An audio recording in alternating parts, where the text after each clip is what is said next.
Are we just going to stare at ourselves now that we have a monitor? No. I might. I'm looking at you, looking at me. All right. I think that's a song. Maybe some lyrics to a song. Anyway, welcome to the new and improved Ransom House podcast, where hopefully we won't have any glitches in the video or audio streaming. I don't think anyone noticed. Yeah, I didn't post them. So, welcome to what's hopefully going to be the first of many consistent Ransom House podcasts that are going to be less hilarious and more informing, unfortunately. But unless you're trying to learn something, I guess that's good news. So today we're going to be talking about the buying process. I thought it was pumpkin spice lattes or whatever. I changed my mind. They come out tomorrow. For those of you who are wondering, August 30th is the date that Starbucks will then begin selling pumpkin spice flavored products again. Oh. I'm really excited about it. Have you had one? I don't go to Starbucks. Have you had a pumpkin spice latte? I don't drink coffee. Shit. Well, Lord help you. Guess we should talk about buyers. All right, so we're going to talk about the buying process. And I think me and Davis just kind of wanted to do this a little bit more of like a realistic way. You think when you hear a lot of advertisements, oh yeah, first find a letter, find out what you're qualified for, then go look at houses, then put an offer on something, and then we're in contract and it closes. And it's like way more complicated than that. And a lot more shit comes up. So we're going to walk you through the process in a little bit more detail and kind of let you know at what stages during the escrow or leading up to the escrow, even viewing homes, should you expect to encounter, how to deal with those issues, and how to know whether you have a competent agent or not. I probably won't go there. Yeah, we should stay away from that. Yeah. Should we start where they start, like third-party websites? Third-party websites. Yeah, so we're going to break it down. I think the last stat I checked, all the way back in like 2015, it was something like 95% of people started their home search on a phone or a mobile device. And 5 years later, I can't imagine that number's gone down. We're probably at like 98, 99% of people Yeah. that start looking for houses. Unless you're at work. Unless you're at work, then maybe you're still on a computer. But even then, you're probably on the toilet or in the break room on your phone if you're looking at personal properties during your corporation's hours. So that being said, Zillow's the go-to, and I will say that Zillow is useful for daydreaming. Like if you just want to go look at like luxury homes or, let's see what price points of certain houses are in Florida. I know I did this a lot during the pandemic. I was looking in Sarasota. I'd go look over in Austin, Texas, maybe some parts of Idaho. And reason being, because when you go on like an app that's designated to specifically find homes and not just for viewers' enjoyment, like Compass, I think if you're a consumer on Compass, you can actually still see. But it's limited because Compass isn't in every single marketplace. Yeah. We're in like the top 20 marketplaces in the United States, San Francisco, Miami, New York. And in those major marketplaces, we do very, very well and are often the top brokerage. But if you're just out looking around in the boondock, like my grandfather's from like Stone Mountain, Georgia. Yeah, you're not going to I find just it. went on Zillow. I'm like, I'm not going to go try to contact a company. It's just, I just want to look. I don't want to commit to buying a house at that point. All right, so let's tell them how it really works. So we're all members of a listing service, MLS. So we input our data, and that's what gets fed. Now, when I look, places like Mammoth is not on our board, so we cannot view those properties. Do you use Zillow? I usually Google it. It depends if I'm looking what I'm looking for. I have. Yeah, I do too. But it just only because I know also, like it's a big thing to try to get a hold of the actual listing agent. Like if you want to find out information, who better to call than the person that actually listed the property and probably has the most amount of detail on that property. So there's like an area in Zillow which to be profitable, Zillow has to essentially get paid marketing dollars from agents who sign up to then get Zillow leads. But if you scroll down to a certain point on a listing, it'll actually tell you who the listing agent is.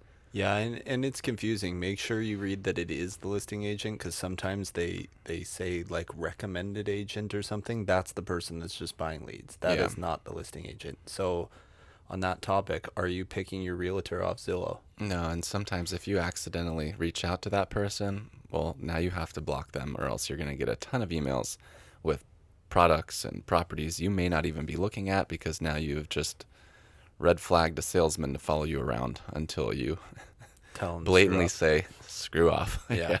And even then, they still might come back for more. Yeah. Okay, so picking an agent, how are you going to do it? I think I'm going to, well, it's kind of tough from a buyer perspective. I know when listing a house, I would probably interview one of my local neighborhood agents that I see consistently listing and selling houses in my neighborhood. I'd also probably do a Google search and just top. But the thing is, like coming from an agent side, like we know who the good agents are in Huntington Harbor, Long Beach, Naples. I know who they are downtown Seacliff and South Huntington. But when you Google, it's it's so off. It is so off. You get people that got really good That's just at, paying at Google placements, Yeah. really good at tweaking their websites to make sure that they pop up higher in like organic searches for specific. Yeah, and there's the opposite end of that there's the agent that's been around forever and they're not popping up. Right. And And they that I know noticed what they're there doing. was like downtown. I'm like, okay, I should expect to see like these top 5 agents hands down. I think one was like in the top 30. I think it might have been 33. It's like in the top 40, top 50. One of like the 5 agents I would recommend if I wasn't in real estate to my clients moving forward. I'm like, oh yeah, use Mr. So and so or Yeah. Mrs. So and so. They weren't even listed on Google and Yelp, so it's tough. They're out there selling. They're not- out there selling. They're not hiring techies to make sure that their placement is Okay, perfected. so maybe if you picked an area, you had a friend that lived there, and you're like, hey, I want to move downtown. James, you live downtown. Who should I use? Maybe start there, I think asking that for a I think that's recommendation. great. I think a referral from a close friend, business associate, somebody that you have trust in on a certain level. And it's better to find someone that maybe just recently moved, so they're not like, oh, I don't know, I get this person's flyer. What do you mean? Like a friend that's recently moved and Oh been through yeah, the process and either likes or hates their agent, because it can go both ways in a transaction. yeah. But if you say I hate this person, you're excluding like what 1 out of 20,000 people in Orange County. Yeah. Still got a lot of work to do to find out who the better agents are. Me, well, you know what's cool? I just found out too, is that there's a section to find an agent on Compass. Yes, there is. I don't like it. I don't like it because Ransom's like really far down. I don't even And, come up when I type in my name. yeah, well, don't use Davis. Yeah. Just, um, Going back to the Google ads. I mean, if you are in a neighborhood or demographic where Davis and I don't work, use Compass because we're, I think, one of the few agencies that actually vets their agent. We have to have minimum sales volume to actually just even have the door open to join Compass. So anytime I have friends moving out of state, I say just try to find a Compass agent because you know at bare minimum. Or ask an agent, right? Like if you are moving from New York and you're like, hey, who do I use in Southern California? Maybe your agent can help you find someone. Yeah. And then because like I've done that too, where I say I have somebody moving to, I think it was like San Clemente at the time, and I was looking to refer someone out because I had my hands full up here. I've done business. I will make the drive if I'm not like overloaded with work and everything. But our brokers know who the top producers are in each marketplace too. And we I can asked vet Rob. them. We can vet them for you. Like we know the questions to ask, right? So you're not just like, oh, I'm first time home buyer, like, because they're just gonna be like, yeah, I'll work with you, but maybe they're not a good fit. Yeah. Okay. So yeah, I'll knowing what I know now, I'm probably using the Compass app and maybe just finding 1 or 2 people. But then I'd probably still go and look on Zillow. I think they organize, by sales as well. And I think the key is to find somebody that's not one of those. I had 100 sales in the last month. Well, no, you and your 50-person team had 100 sales. Like, Yeah. do you have one person on your team that got 30 of those sales? Because if so, like, I'd like to work with that person. And if you're a first time home buyer and you're dealing with a big team, you are not likely to be dealing with the top You're just not going to get the top agent. agent. You are dealing with someone on the team, and everyone knows you join teams to learn and to get business. Yeah. And at a certain point, well, there's still a couple good agents that work on teams that, Yeah, for whatever reason they stay, they're yeah, comfortable. I mean, I could get that. Like right now, like I could see myself being on a team, but it just, life got busy. Like I coach 2 football teams now with everything my kids have going on. I'm going to be managing like 4 different developments in the sales process for all different developments. So it's like my time got really thin to go out and do the things that normally I'd have a lot of time for, like all the back end marketing shit, all the Yeah. Facebook ads, the Google ads, the websites, that's all usually taken care of by a team. So like at this place in my life, I'm like, you know what? It would be nice to have all that shit taken care of for me. Yeah, All my mailers, all my marketing just scheduled, ready to go, and I don't have to do anything but make calls, but you don't need a team. close You need an contracts. admin. I There's need a difference. Yeah. You're not going to join a team and give away half your commission just for that. No, I wouldn't. See, so you don't need a team. But I'd negotiate. Okay. I'll give away 15% of my commission for it. Bye. No. Yeah, no one would take that. Okay, so if you found an agent, you're looking on your phone, computer, whatever. Now, what's the next step? It would be to, I think, talk to a lender. But ask your agent for a lender, because I have lenders that I will pass clients to that fit in a particular box, like the corporate job. They get paid every 2 weeks, same amount of money, and they've been in that same position, getting that same pay for the last 2 years. Or I have business owners that then I'll probably refer out to a different lender that I've used who might specialize in specific programs for people that possibly need a stated income. Yeah, because everyone's financials are Pre-approval. different, and you can't just.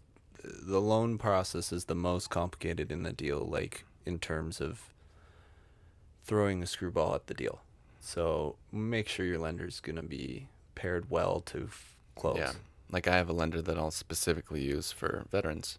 Yeah. Because that's what they focus on. They live down by Camp Pendleton. So It's they know the majority of market. their business. Yeah, I got, I think, like 3 people in escrow with VA loans. And that's one I would say don't do what you did and like go on Zillow or go on Google and say like, what do I qualify for? Because you are back entering your information and you're going to end up with a salesperson from, I don't know, Loan Depot, one big loan Rocket company. Mortgage. And they could be based in Tennessee, not knowing this market, saying that they get you closed, and they're not going to. Yeah. Maybe they do, but Oftentimes they'll be jumping through a lot of unforeseen loopholes at the end of the transaction, freaking everybody out and causing gray hairs in my beard. yeah.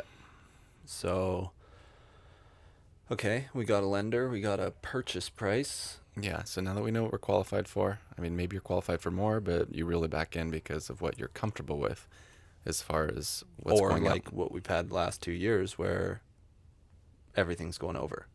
Yeah. So, what do you mean?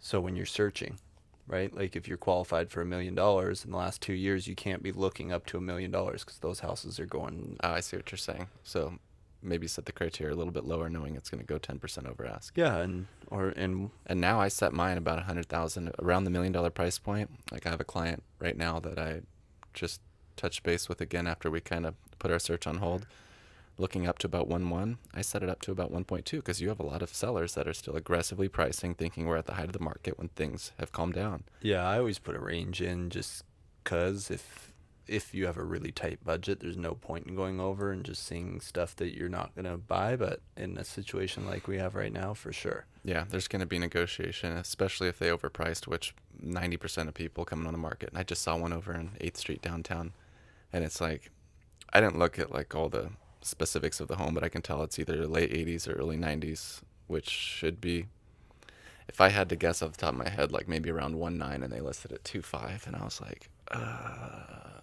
but it's on my watch board. Yeah, I have a client that would be interested, and we're going to watch it and wait for that first $250,000. but if you price didn't put it reduction. on, it wouldn't pop onto your board until that price reduction hit. Right, but then everybody would see that. So you want to watch it before so you can be like, oh, no, I know that house. I've already seen it. It was way overpriced. Now let's go look at it. Yeah, I want to see that first price reduction after 3 weeks. And if it was like a $200,000 chunk, then on day, 5 weeks, I'm going to be calling them, getting my client in there and trying to write a lower offer, hoping that they have a scheduled price reduction in the next week. Yeah.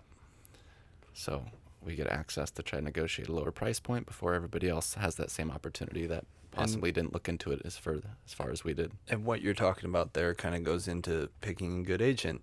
So if you just go with Joe Schmo realtor that's just looking for a paycheck, they might just be like, no, out of your budget.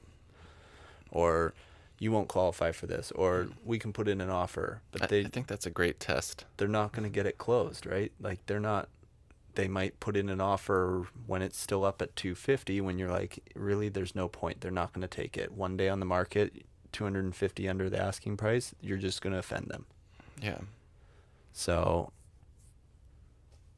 Yeah, I don't know. It's so hard, I think, to find a good agent because there's so many different qualities they need to have.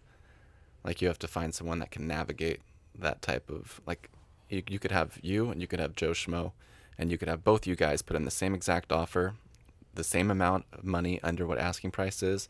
They could hear one of you and they could get pissed off at the other, Yep. depending on how you, I guess I don't want to say like attack it, but Package it. it's how you package it. Yep. Yeah, there's a lot of little nuances in real estate that often go overlooked and aren't thought of. And that's why I truly believe that robots and AI is never going to replace a real estate transaction.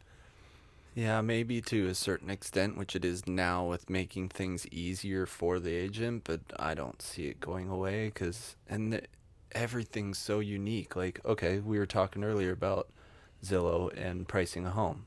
AI can't do that. Yeah. It No, it just they use their algorithms and they base it off of just numbers. Like I think the example we were talking about was okay if you have a 2,000 square foot home that backs a major street versus one, 2 streets away in the same neighborhood that's on a cul-de-sac. All they're going to do is look at 2,000 square feet, 2,000 square and feet. they'll Oh, this show is the same. it's the same price. But even just like around here, like around downtown, Big difference. dude, it could be like $100,000 difference Yeah. or more just from being on 17th versus like 12th Street. Yeah. So I think that's again goes into finding the right agent that knows the market as well. Yeah.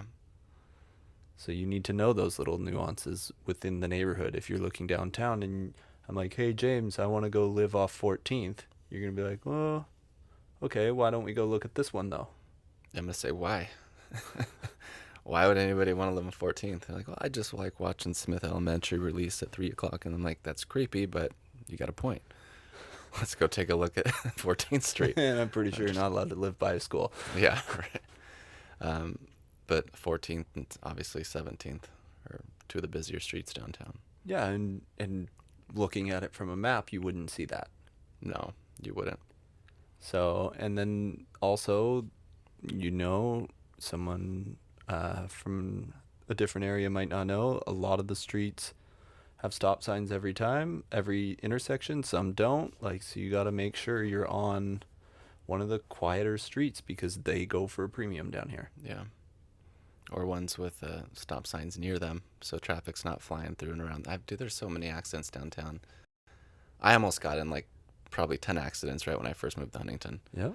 I just like watched my mom like creeping up and not knowing what streets to go down, and then we're hitting like stop signs from Palm all the way to PCH. I'm like, okay, Nancy, don't go down 9th Street again. Yeah, and then there's the other side too. Like, the houses too. You're like, oh, those are built in the 80s. A lot of people change these. Maybe it's a 3 bedroom, but you're like, oh, I've seen this model change to a 4. Like, the little nuances within the neighborhood. Yeah. Okay, so what next would the buyer need? Say we found a property, but what do we do? Oh, we submit an offer. Now, should we talk about what goes on in the back end? That there's a lot that we discuss that maybe they don't see. Yeah, I think it's kind of like what I was saying, like how you package something. Like when we decide to write an offer, this isn't our first contact with the agent. Like we've already called them to set up a showing. We've tried to shoot the shit. We've tried to figure out where the sellers are going, what they're looking for, how they arrived at their price point, what are their motivating factors that could be used in a future offer.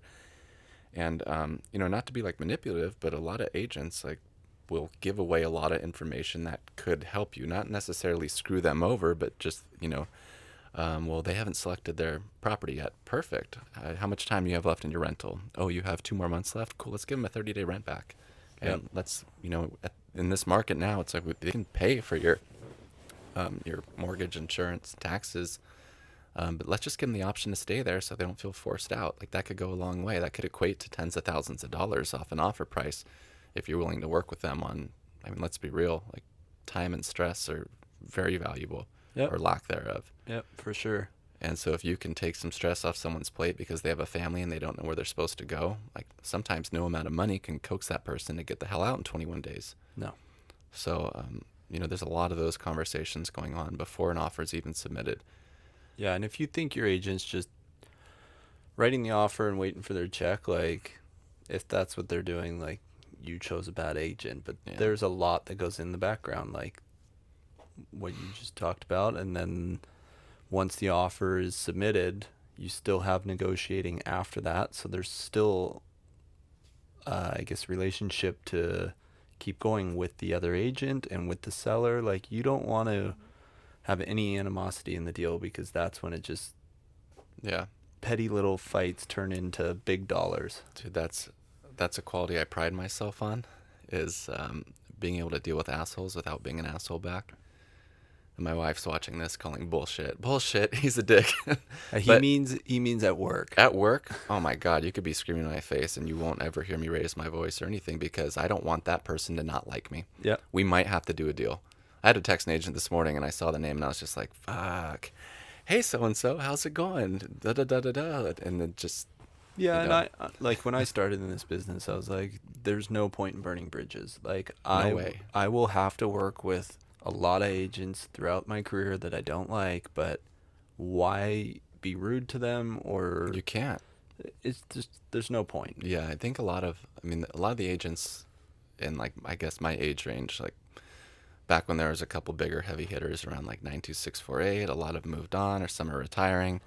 There was a group of probably 5 or 6 agents that I kept continually seeing, and like we just kind of had this understanding, like, and it would come out in conversation. Like we try to make things work because we're both like, dude, we're gonna be seeing each other for a long time.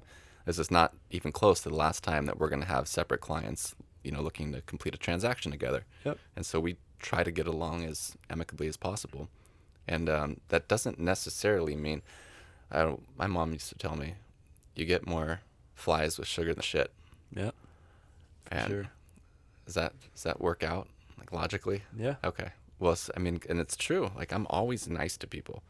And people go, no, I'm going to go in, I'm going to negotiate the fuck out of this, and I'm going to prove they're stupid and they're wrong. And I'm just like, why? That's Like, not even negotiating. it's That's not. They just can just, that's bullying. they can just not sell you a house because they don't like you. Yeah. And they don't have to have a reason to not accept your offer. I've had, Well, their agent could be steering them just because they don't like you, Yeah. and saying, you know what, this isn't a really good offer. Maybe they won't close. Like, I don't know about these people, just because they don't like your agent. Well, I've had situations where I've had my seller ask me like almost identical offers, and then like, oh, 1 grand isn't really a big deal. What was your gut feeling? And I'm like, how do you want me to answer this? Well, what was your feeling about the clients and the agents? I was like, both clients seem pretty committed from the showings. They both seem to really love the house. And what about the agents? And I was like, fuck, like, do I say this out loud? I'm like, well, one was a total dick, super condescending. Every conversation almost ended up with them hanging up on me because they didn't like what I was saying. And that is a reflection at the end of the day of how things will likely go during an escrow process. Like, when you have a problem arise and You're guys married to him for like 30 days. dude, you can work through it. Do you want someone just yelling about all the shit going wrong, or someone that's going to like hunker down with you and work through the problem? Yeah, like buying or selling is really stressful, and that's part of our job, is to take that stress on. So you don't need an agent that's adding to it. Right. Yeah, I find that the people that always like over dramatize, and I see this so much. I'm like trying to think of how to say this, but I'll see agents like talking shit and creating a dramatic, like, yeah, no, I couldn't believe this guy. He offered this price and he said this was why. Can you fucking believe this dude? And I'm just like, why would you approach your sellers that way? Yeah. Like, why are you trying to spin them to not like this person? Or I have a feeling a lot of the times it's to try to make the client think that you have to deal with a lot of shit. Yeah. Like, look at me, I have to deal with all these assholes. Like, you're paying me money and I'm earning it, see? Yeah. But I feel like that money's earned when the client's like, did you do anything? I was like, yeah. Yeah, I got cussed out 57 times. I got hung up on 4 times. I did get a price reduction for us at the request for repair negotiation. But you didn't have to deal with it. Yeah. You didn't have to hear the kicking and screaming. You didn't have to get the insane text messages cussing you out at 11 o'clock at night. And like you said earlier, packaging the offer and going through the negotiation on a request for repair and all that stuff. There is a lot that goes on in the background, so you can explain that to your client without putting someone else down, I Yeah, guess. I think what I'll usually say is, oh, we're trying to work through a few items real quick. As soon as I have a clear picture of how things are going to play out, I'll give you a call and inform you. Yeah. And then sometimes those issues don't even become issues. Hey, all cleared, never mind, no need for a conversation. Or, hey, I tried everything I could. The buyer's threatening to back out. thought if we give them an extension or if maybe we give them a small credit, and nothing's working. So here are options now. What do you want to do about it? Yeah. Like I wait till it's a real problem. Yeah, for sure.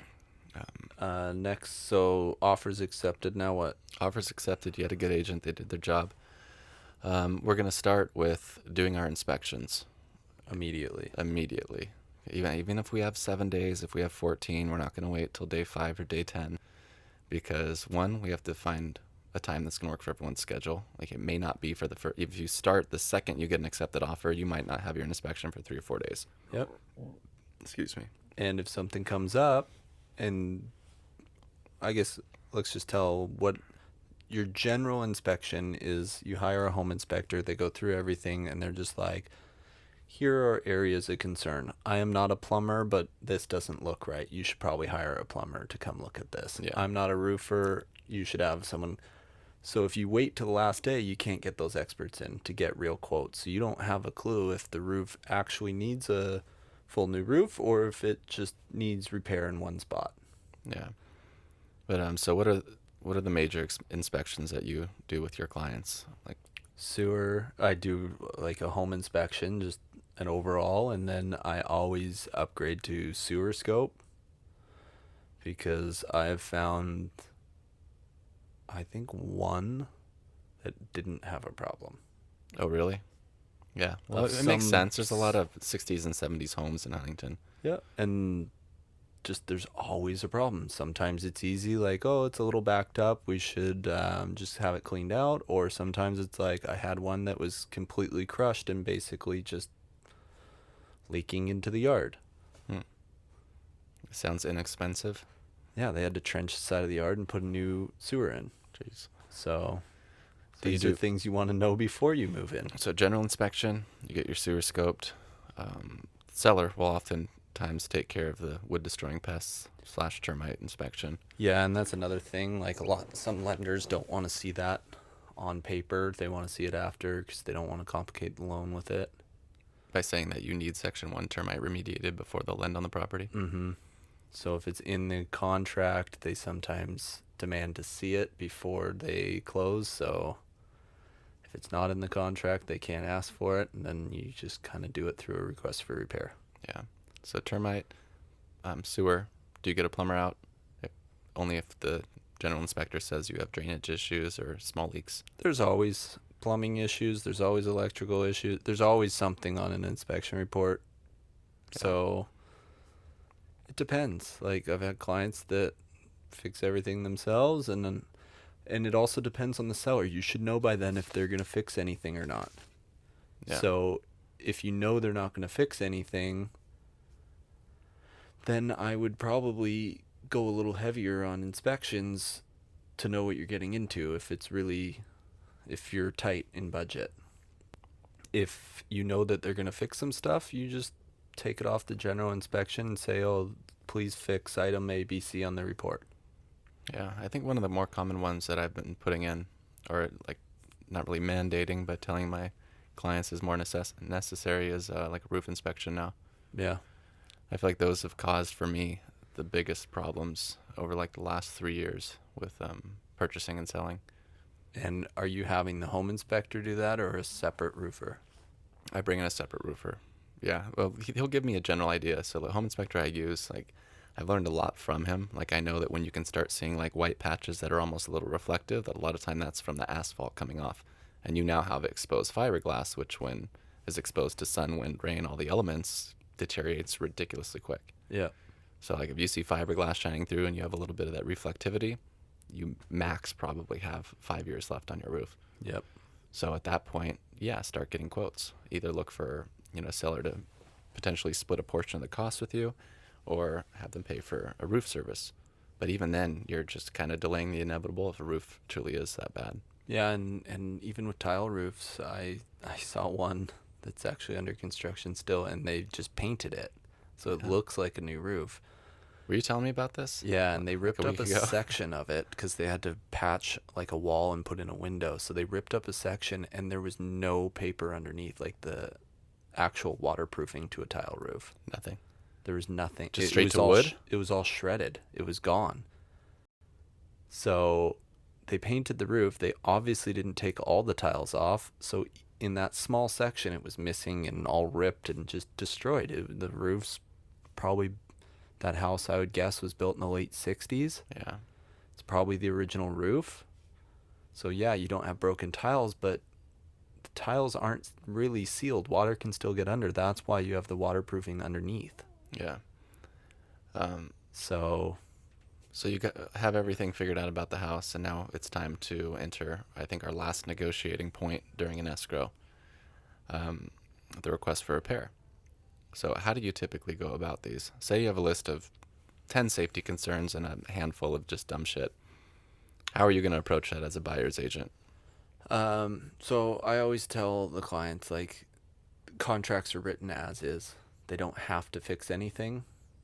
There's kind of three ways to do it. You can ask for nothing, you can ask them to fix things, or you can ask for credit. So if you have an issue that you think might be a little more, like say you had a little plumbing issue that was in a wall and you're like, well, I think it's more than just that tap. Like if they have to get into that wall, you're opening up a lot of stuff here.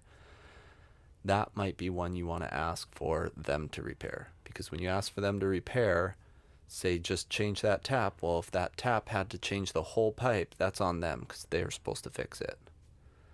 Whereas if you ask for credit for just the tap, you would be out all the extra money. Yeah.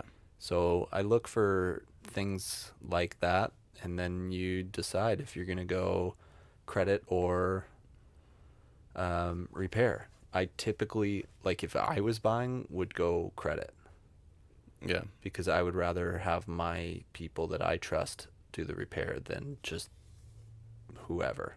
Yeah. And that's another little trick. Always make sure if you're submitting a request for repair to have it say repaired by a licensed contractor. But there's how many licensed contractors out there. There's Sure. different grades to that as well. So Yeah. that's why I lean towards a credit. And I usually only go after safety issues or major issues. If you had a cracked foundation, like a not a crack in your foundation, like a crumbling foundation, yeah, I'm going to definitely ask for that. Yeah. The little stuff, usually you just ignore it Yeah. because Well, it's all kind of dependent on the price too. Like if you know that you're submitting at a high price, like I'll usually ask for a little bit more. Like we're paying a premium price, we're gonna ask for the property to be returned in premium condition. for sure. Like it, and if you're getting a crazy value, maybe you don't ask for anything. Yeah, and you can get a feel, like you said earlier, like agents just in your conversation, like things come up. So you might already have a feel for if they're going to repair certain things or if they're not going to fix anything, like how they're going to respond to it. Yeah. And there's ways to. I don't just submit it and just say, oh, here's the request for repair. Yeah. I pick up the phone first and say, there was a few concerns, and I get their feedback before. Yeah. Yeah, I'll usually call them. I'll in the emails, I'll write, give me a call first before you present this to your clients. I just want to go over a few things that aren't like musts for us, and at least get a phone conversation going. Yeah, because you don't want to overwhelm them. These inspection reports can be overwhelming. Like you're like, oh, look at all the things that are wrong with my house, and we're like, well, 52 not really. items. 10 items. Yeah, 52 says like, please continue to monitor. yeah, and a lot of the items are labeled multiple times. Yeah. Like if you have like wrong outlet in a kitchen, it's under electrical kitchen, like all sorts of things. So GFI shit. So yeah, I think price and is a big determining factor of how I'll approach a request for repair. Because you don't want to get a notice to perform if you ask for 10 things and you're already getting a house $50,000 under market value. Then maybe we just shut up and buy the house. And who cares about the $300 in fixed electrical outlets? Like, you don't want to risk losing that deal. So let's talk about that. So say you had a 14-day contingency on your request or on your inspection. Yeah. Day 14 comes. You still haven't figured out your request for repair. Does that mean you've lifted that contingency? Oh, no. No, we have to submit a form saying we're actually removing that contingency. So I know that happens in some states, but not California. Some states, I think at that time frame, your deposit automatically goes hard. In California, we have to send a contingency removal, and it's not until every single one of your contingencies are lifted until your deposit is at risk of, being kept by the seller. Yeah. So when you do your request for repairs, I you want to stay on track. Like you agreed to those terms at the beginning. Don't just put in 14 days knowing you're going to push them longer. Like that's the kind of agent that people don't want to work with. I'm not saying you can't push them longer. I've had to do that before. We That's were in what a I'm different saying. market, like in COVID. I'm like, When hey, things happen, we they have to happen. write 10 days because everyone else has 10 days. And if we ask for a week longer than everyone else, they're just going to go with client B. No, but what I'm saying is don't keep going like on every single little thing. Like Yeah. you agreed to those terms, go with it. Like Right. yeah, things come up. Like maybe your loan isn't signed off yet and you're not comfortable removing loan contingency. Then you call the other agent, you say, "Listen, we don't have approval yet. They're looking for this, this and this. I think everything's going to go fine. We should have it in a day or two." Yeah, it's communication. And you can extend those contingencies that way. Yeah. It just comes down to communicating with the agent you're working with. You don't want notices to perform and you don't want people canceling. Nah. That's when people start getting angry and they're like, because at some point the other side might just be like, you know what? I'm sick of dealing with this. Cancel them. Yeah. A lot of people out there like that. So, Fuck them all. yep. And There's like, no, wait, this and can be even worked if through. even if their agent's like, like this is our best offer, we might get less. I don't care. Yeah. I've heard it before and I was just like, oh, it's a business decision and that's the wrong one. Y'all immediately call the other agent, hey, we're going to cancel. He straight up just told me to send you notice to perform. So go figure your shit out and get back to me. And don't check your email for a couple hours till you do. Yeah. And yeah, some of those can be avoided, but you don't want it sent in the first. Did we ever figure out like the best way to? Because I keep saying it changes the vibe, which it does. Like if you have an escrow that's going perfectly well, and then you start delaying on contingencies, you're gonna change the vibe. You're gonna make the rest of the escrow potentially go a whole lot shittier, which could open up various new issues that probably wouldn't have been issues if everyone was still cordial during the process. Yeah. So is that just what we're gonna say? Don't change the vibe. If you got good feels, brah, just don't change the vibe. Yeah, and that's more for the agent and the buyer, Yeah. right? Yeah, I don't know. I guess it's out of your control on the other side. Yeah. But okay, so we're gonna ask for the safety concerns, and now we're moving into just the waiting period between the last final contingency removal, which should often be the loan contingency, and our final walkthrough, which is the last step of the process before we close escrow, which has to happen within, usually if you don't change any numbers on the contract, within 5 days of closing, you go and do a walkthrough. And now the primary purpose of this is for you to check any repairs that you requested that the seller agreed to. So if you agreed to have a faucet switched out, well, 5 days before closing is your opportunity to go through the house and make sure the faucet was changed out and there's no current leak. And to ensure the house is in the condition that when you bought it, when you first submitted that offer. So and that's it. That's the process. I mean, again, there are a lot of little subtleties that occur here and there. But for the most part, my best advice would be try to keep everything amicable. Yes. Try to have a good attitude, and it's going to yield you the best and most positive results every time. Yeah, and it comes back at the end to you. I've had it where the escrow went great and they weren't going to fix things, and then at the end they're like, oh, by the way, when we were leaving we did this and I've this. had two that my last two closings, both sellers did that. I was representing two buyers. And they didn't have to, but we made the process easy. They were thankful for it, and they said, fuck it. We're going to take care of this for you. Yeah, like karma, right? Yeah. Make it easy on them, they'll make it easy on you. And because if they hate you, maybe they're just going to be like, well, I'm not hiring a cleaner to come through when I'm gone. I don't care. Yeah. Like, this guy's been a jerk It's the common courtesy. Like, you're supposed to have a cleaner come through. And if your seller doesn't, then you as an agent should do that for the next buyers, especially if they're moving into your farm and you had the listing prior to it selling. But, man, there's a lot of petty people out there that will just say, nope, fuck it, I ain't doing anything. So, yeah, if you enter an escrow looking to fight, you will get punched in the face. You might win the fight, but you're not walking away without bleeding. No one's going to win. It's not a winnable fight. If you're arguing, it's just gonna harm you both. Yeah. Yeah, I hate those clients. A lot of times it's just like single older males that like either run a business or have a like a what's the term I'm looking for? Entrepreneurs. Like a prestigious job, like something where they have like clout with the title or the name that they have. Yeah. I know I'm gonna get it for this price, Entitled. and I get what I want, and you're like, you're just not gonna get it. Like if we just Yeah. approach it like that, like there's a way to get it at the price you want, but just going in and like almost making threats is probably not the way to do it. Like you're dealing with an old ass lady, like just bring her some C's candy. You're more likely to get a better price on the house. Yeah, for sure. No one wins when you're arguing with it. No. All right. Is that it? That's all I got. All right. I hope you found some of this informative. And I hope that our sleepy, monotonous voices didn't make you want to nap in the middle of the afternoon. I'm going to get another coffee. Well, if it did, call us and we can do this one-on-one when you're ready to buy. Or go to Starbucks, which tomorrow starts selling pumpkin spice flavorings. I think that's a hint. If you're coming in to visit James, you might want to bring one. Yeah, I forget. I think I do like 1 pump sweetener instead of 3.